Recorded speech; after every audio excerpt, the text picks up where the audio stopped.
Hello, what's up?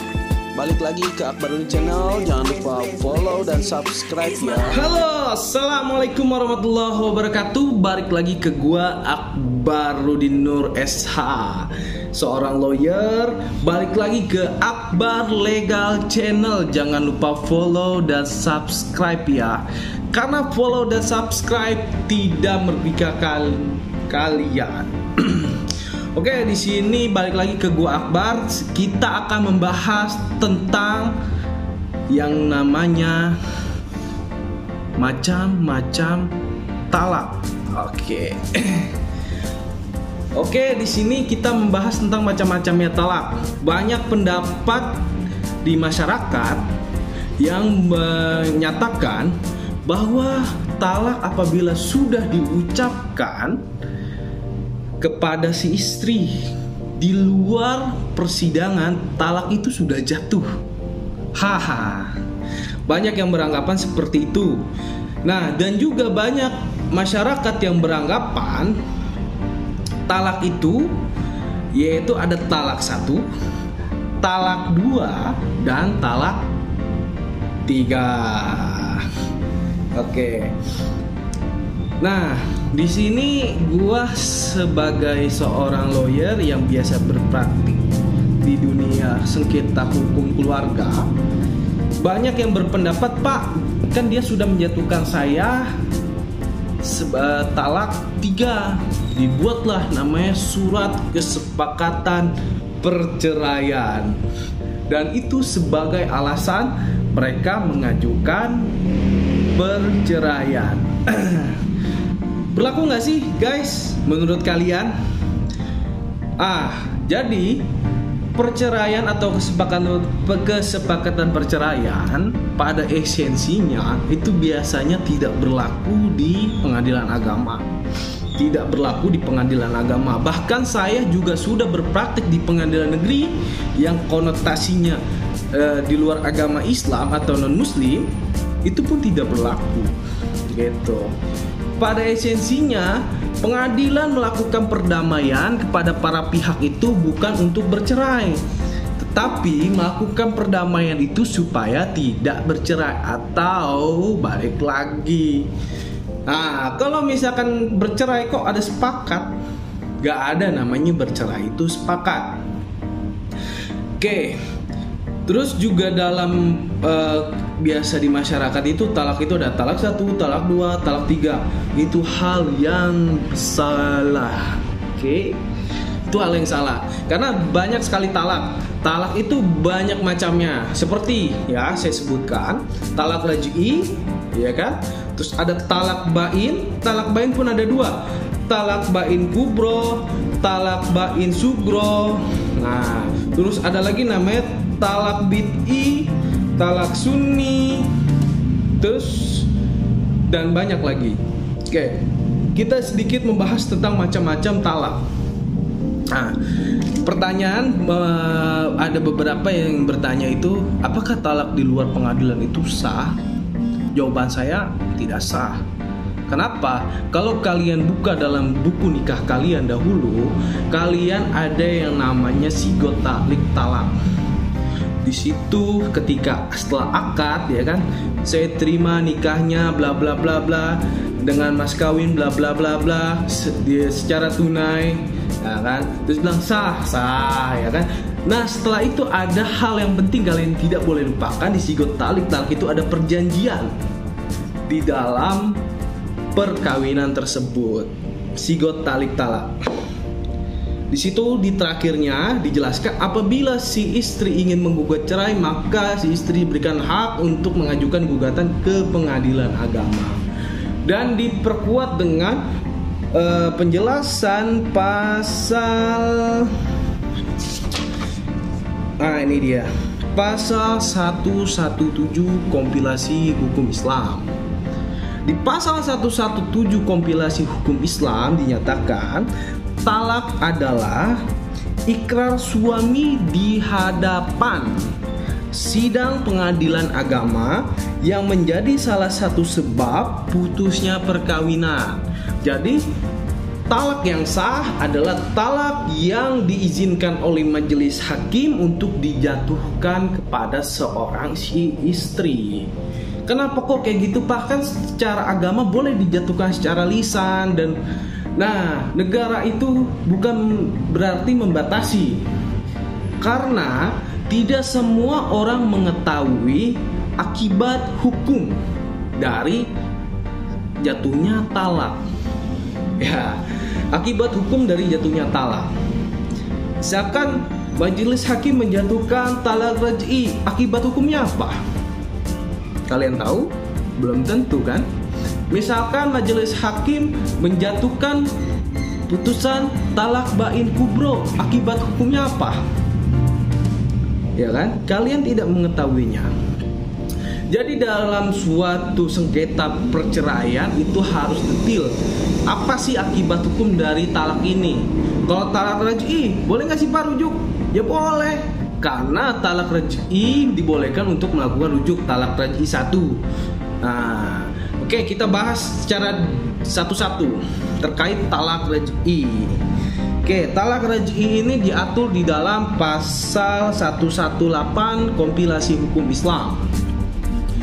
Talak raj'i adalah talak ke-1 atau kedua di mana suami berhak rujuk selama istri dalam masa iddah. Nah, jadi dalam talak raj'i ini suami diberikan hak untuk mengajukan rujuk kepada si istri apabila si istri masih dalam masa iddah. Gitu. Tetapi kalau si suaminya tidak mau dalam masa iddah, maka pengadilan mengizinkan untuk menjatuhkan talak 1. Nah, biasanya ketika dijatuhkan majelis dikasih waktu tuh untuk masa iddah, pemberian nafkah mut'ah dan yang lain-lainnya. Oke, itu talak raj'i. Kita bahas yaitu talak bain sugro.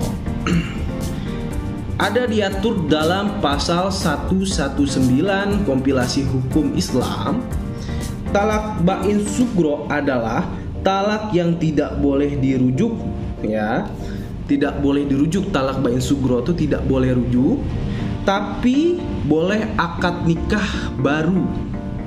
Nah, dengan bekas suaminya meskipun dalam iddah.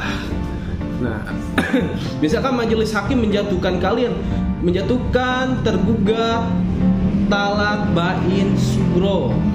Nah, bolehkah rujuk? Tidak boleh rujuk, tetapi boleh dilakukan nikah baru di kantor urusan agama. Seperti ulang lagi gitu, istilahnya nikah ulang. Nah, itu boleh dilakukan kalau dijatuhkan talak bain sugro. Oke, selanjutnya yaitu ada yang namanya talak bain kubro. Kalau yang tadi sugro, yang sekarang yaitu talak bain kubro. Diatur dalam pasal 120 kompilasi hukum Islam. Talak bain kubro adalah talak yang terjadi untuk ketiga kalinya. Talak jenis ini tidak dapat dirujuk dan tidak dapat dinikahkan kembali, kecuali, ada kecualinya, apabila pernikahan itu dilakukan setelah bekas istri menikah dengan orang lain dan kemudian terjadi perceraian ba'da al-duhul dan habis masa iddahnya. Itu sangat jelas sekali. Kalau majelis hakim menjatuhkan tergugat ini talak bain kubro, maka tidak boleh yang namanya rujuk. Gila. Jadi nggak boleh guys, rujuk tidak boleh. Lalu rujuk tidak boleh, dan juga apabila ingin rujuk, si istri ini harus nikah dahulu dengan orang lain. Nah, harus nikah dulu dengan orang lain dan sudah ba'da duhul. Sudah berhubungan suami istri. Nah, barulah setelah masa iddah selesai, misalkan sudah bercerai, maka diperbolehkan bekas suami menikahinya. Nah, makanya jangan sembarangan. Misalkan majelis hakim menjatuhkan talak bain kubro, si para pihak tetap berdua ngumpul, ya kan, kayak mantan maupun mantan suami statusnya, tapi tetap seperti suami istri gitu.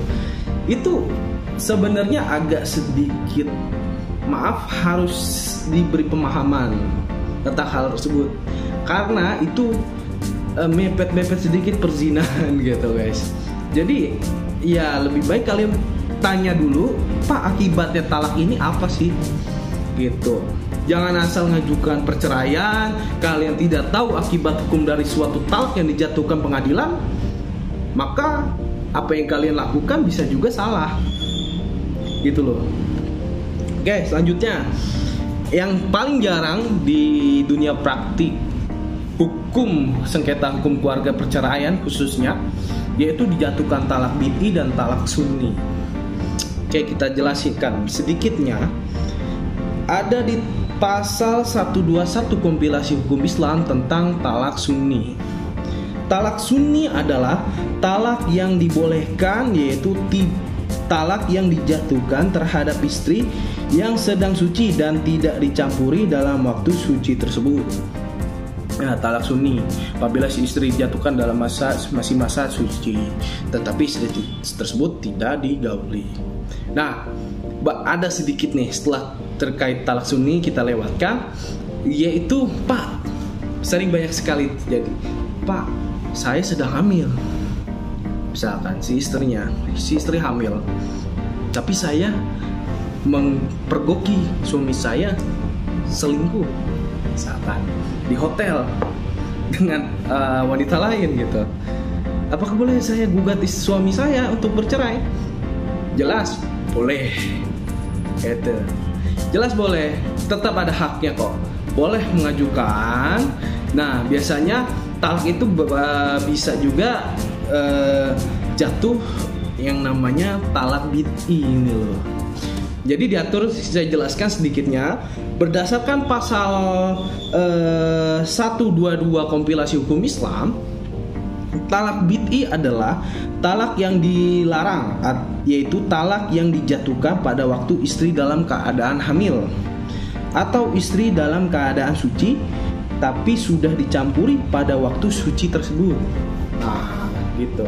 Jadi apabila si istri misalnya bunting terus dalam keadaan hamil,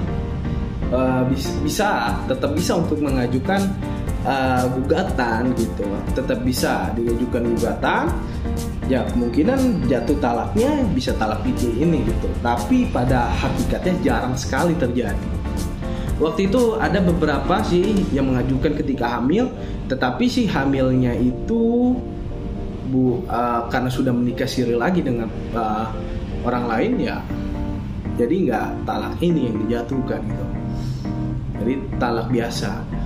Jarang sekali sih talak bid'i yang dijatuhkan, jarang sekali, karena akibat hukumnya ya harusnya nanti setelah masa iddah, setelah anak itu kelahir, baru ada akibat hukumnya dari talak itu. Oke, cukup segitu aja penjelasan dari gua. Semoga bermanfaat ya guys. Sorry banget nih baru bisa ngonten lagi terkait hukum, karena lagi padat sekali kesibukan, baik kesibukan buat sekolah, baik kesibukan untuk bekerja. Ya, semoga maupun ya 13 menit sampai 15 menit sangat bermanfaat buat kalian. Cukup sekian dari gua. Jangan lupa follow dan subscribe, ya kan? Wabillahi taufiq wal hidayah. Wassalamualaikum warahmatullahi wabarakatuh. See you.